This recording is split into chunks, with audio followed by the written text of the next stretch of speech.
नमस्कार, कसे आहे तुम्ही सर्व? आशा करते मजेत असणार. स्वागत आहे तुमचं माझ्या यूट्यूब चॅनलवर. इथे आम्ही रात्री 2ला शिर्डीला पोहोचलेलो होतो. इथे चिकूची मस्ती चालू आहे. पोहोचल्यानंतर तो झोपेतून नुकतेच उठलेला होता, तरीही त्याची मस्ती चालू आहे इथे. आणि आम्ही रूम वगैरे करून तिथे रात्रभर झोपलो आणि त्यानंतर सकाळी अंघोळ वगैरे करून साईबाबाच्या दर्शनासाठी निघालेलो आहो. ऑटो केला होता आम्ही आणि त्यामध्ये सगळेजण बसून निघालेलो आहो.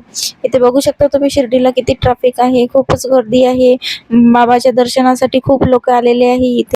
खूप दिवसापासून माझी इच्छा होती साईबाबाच्या दर्शनाची, तर फायनली ते पूर्ण होत आहे. आम्ही आता पोहोचणारच आहे मंदिराकडे आणि दर्शन घेणार आहे.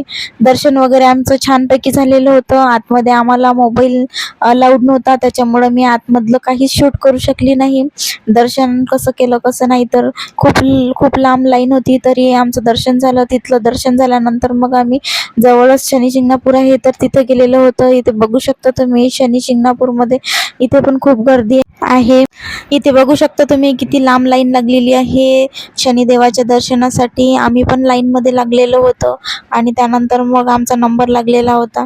चिकूने शनिदेवावर तेल चढवले आणि त्याच्या पप्पाने पण पूजा वगैरे केली आणि त्यांनी पण तेल चढवले.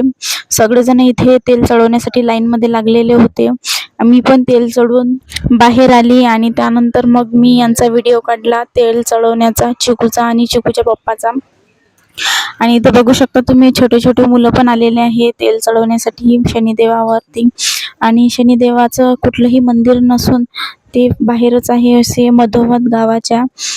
शनिदेवाचं दर्शन वगैरे करून मग आम्ही देवगड इथे आलेलो होतो, कारण आम्हाला रात्रभर थांबायचं होतं. तर हेच आम्हाला देवस्थान लागलेलं होतं देवगड म्हणून, तिथे एक गाव आहे. तर तिथे आम्ही थांबलो आणि मग सकाळी दर्शन वगैरे केलं. तिथे त्रिदत्तर महाराजांचं मंदिर होतं, तर तिथलं मंदिर पण खूप छान होतं. त्यानंतर मग आम्ही औरंगाबादला जायसाठी निघालो. तर तिथला व्हिडिओ आपण नेक्स्ट व्लॉगमध्ये बघूया.